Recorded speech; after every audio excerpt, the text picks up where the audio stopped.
Assalamualaikum warahmatullahi wabarakatuh. Perkenalkan, nama saya Siti Ratu Khairia dengan NIM 2301646. Saya dari Prodi Pendidikan Bahasa dan Sastra Indonesia.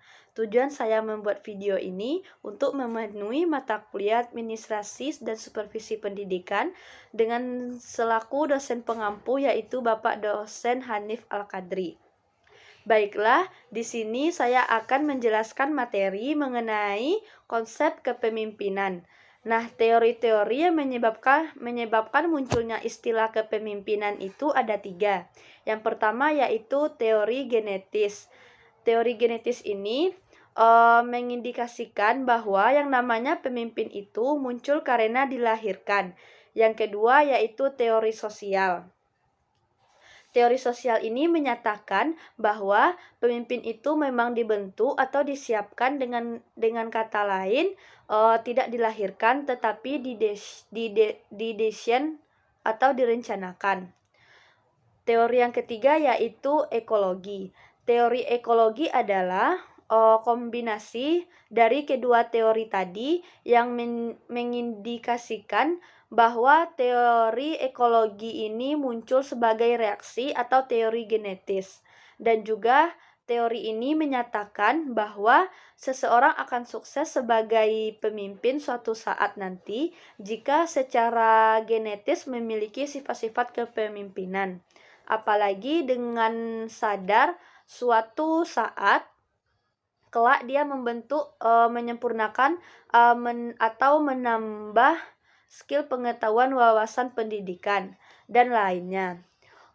Untuk tampil menjadi seorang pemimpin, menurut Siagan dan Tarto, kepemimpinan adalah satu rangkaian kegiatan penataan berupa kemampuan mempengaruhi perilaku orang lain. Dalam satu situasi, mereka bekerja sama agar mereka mau melakukan berbagai hal yang kita inginkan untuk mencapai tujuan yang telah ditetapkan.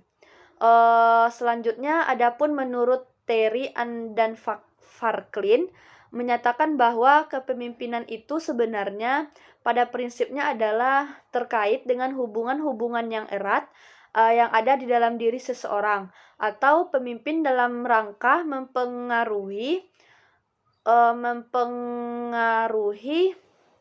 orang lain dalam konteks pekerjaan dalam rangka mencapai tujuan bersama atau tujuan lembaga. Nah, selanjutnya adapun syarat-syarat untuk menjadi seorang pemimpin dilihat dari yang pertama yaitu kekuasaan. Kekuasaan yaitu otoritas atau legalitas yang memberikan wewenang kepada seseorang pemimpin untuk mempengaruhi, kemudian menggerakkan orang-orang atau karyawan untuk berbuat sesuatu dalam rangka penyelesaian tugas dan kerjaan yang diberikan. Syarat yang kedua yaitu kewibawaan. Kewibawaan di sini maksudnya yaitu keunggulan, kelebihan, keutamaan seseorang sehingga pemimpin mampu mengatur orang selanjutnya. Nah, syarat yang ketiga yaitu kemampuan. Kemampuan dari sumber daya kekuatan, kesanggupan, kecakapan teknis, sosial, dan skill-skill lain yang memang dipenuhi yang dimiliki seseorang yang melebihi orang-orang di sekitarnya.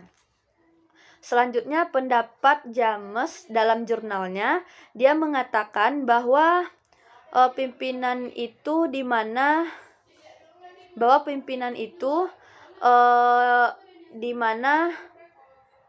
yang harus dan yang harus dia miliki dan tidak dimiliki oleh banyak orang di sekeliling mereka. Kaitannya yaitu yang pertama, kepastian, kecerdasan, kewaspadaan, kemampuan komunikasi dan kemampuan dalam menilai kaitan. Yang kedua yaitu prestasi orang-orang yang dibandingkan dengan orang lain. Contohnya memiliki gelar sarjana. Yang ketiga yaitu tanggung jawab, yang mana tanggung jawab ini salah satu contohnya itu memiliki sikap keberanian, unsur ketekunan, kemandirian, dan kreativitas atau keuletan, dan lain sebagiannya Dan yang keempat yaitu dilihat dari status kedudukan sosial ekonomi. Nah, apakah ada ciri-ciri dari kepemimpinan itu? Ya, tentu ciri-ciri kepemimpinan yang baik menurut Gerungan ada satu titik yang dianggap sebagai indikasi bahwa seseorang itu memiliki ciri-ciri yang baik sebagai seorang pemimpin, yaitu alat ukurnya, dan dia menggapai sebagai ciri utama. Yang pertama yaitu memiliki penglihatan sosial, yang kedua kecakapan berpikir abstrak, dan yang ketiga keseimbangan emosi. Nah, pemimpin itu ada dua dikatakan. Yang pertama itu pemimpin formal dan juga pemimpin informal. Nah, pemimpin formal atau informal adalah orang yang dalam sebuah organisasi atau lembaga ditunjuk sebagai pemimpin berdasarkan keputusan dan pengangkatannya. Sifatnya yaitu resmi. Ciri-ciri pemimpin formal yang pertama ditunjuk oleh berwenang. Yang kedua yaitu memenuhi berbagai persyaratan. Selanjutnya, pemimpin informal adalah seseorang yang tidak secara resmi ditunjuk atau diangkat sebagai pemimpin, tetapi yang jelas ini adalah satu bentuk kehormatan yang biasanya diberikan karena ia memiliki suatu kelebihan. Nah, ciri-ciri pemimpin informal yaitu pertama, masyarakat atau kelompok mengakui dirinya sebagai pemimpin tanpa diminta. Yang kedua, tidak ada pengangkatan secara resmi bahwa dia harus dinobatkan sebagai seorang pemimpin. Yang ketiga, tidak ada satu manusia di muka bumi ini yang memastikan kepemimpinan yang dia dapatkan antara kepala dan pemimpin dalam masyarakat secara umum. Sering dikacaukan bahwa dianggap mirip, padahal istilah itu sama sekali berbeda. Nah, perbedaannya yaitu kepala adalah seseorang yang diangkat menurut peraturan tertentu oleh instansi yang memiliki wewenang untuk mengepalai suatu kantor ataupun jabatan. Kemudian dia bertanggung jawab terhadap tugas yang dibebankan kepadanya. Kepada bawahan memberikan perintah, kemudian bertindak sebagai penguasa. Sedangkan pemimpin yaitu seseorang yang telah ditentukan hak milik kesamaan, yaitu sama-sama memiliki anak buah, sama-sama diberikan tugas dan juga pekerjaan, dan sama-sama mempertanggungjawabkan pekerjaan itu. Perbedaannya, kepala diangkat oleh instansi, sedangkan dipilih oleh mereka-mereka yang terlibat perbedaan. Yang kedua adalah kepala kekuasaan, berasal dari kekuatan peraturan dan atasan, sedangkan pemimpin kekuasaannya menurut peraturan dan dilandasi pada kepercayaan orang-orang yang dipimpin. Yang ketiga yaitu kepala tanggung jawabnya, keatasan, sedangkan pemimpin bertanggung jawab terhadap atasan juga harus bersedia bertanggung jawab kepada mereka-mereka yang dipimpinnya. Nah, pendekatan kepemimpinan ini ada 4 pendekatan. Yang pertama, pendekatan sifat.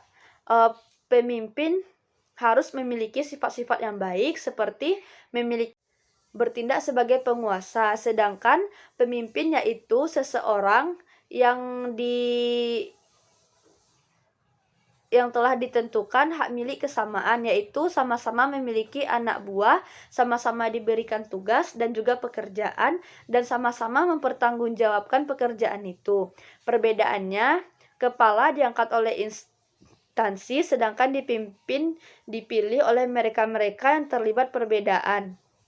Yang kedua adalah kepala kekuasaan, berasal dari kekuatan peraturan dan atasan, sedangkan pemimpin kekuasaannya menurut peraturan dan dilandasi pada kepercayaan orang-orang yang dipimpin. Yang ketiga yaitu kepala tanggung jawabnya, keatasan, sedangkan pemimpin bertanggung jawab terhadap atasan juga harus bersedia bertanggung jawab kepada mereka-mereka yang dipimpinnya. Nah, pendekatan kepemimpinan ini ada 4 pendekatan. Yang pertama, pendekatan sifat.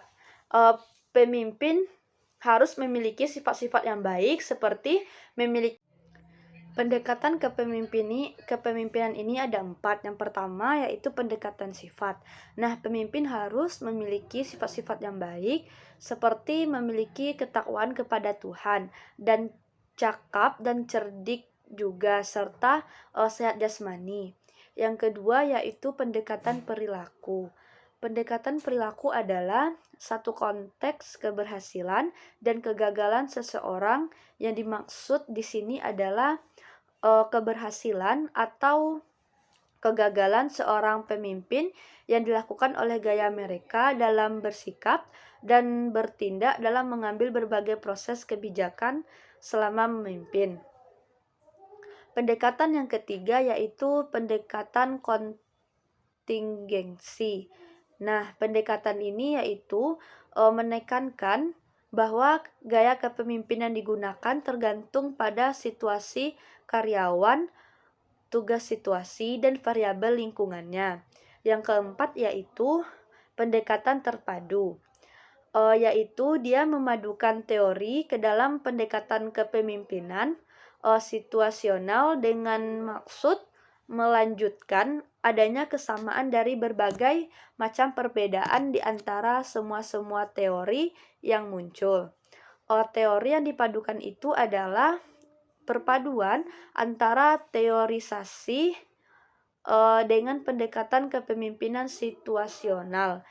Yang kedua yaitu perpaduan antara teori motivasi, dua faktor jenjang kebutuhan, tingkat kematangan bawaan dengan pendekatan kepemimpinan situasional. Yang ketiga yaitu perpaduan antara EMP, yaitu sistem manajemen teori tingkat kemewangan bahwa pendekatan situasional. Baiklah, mungkin itu saja yang dapat saya sampaikan video presentasi kali ini. Apabila terhadap kesalahan dalam saya berucap atau menyampaikan materi, saya terlebih dahulu memohon maaf. Terima kasih, saya akhiri dengan wassalamualaikum warahmatullahi wabarakatuh.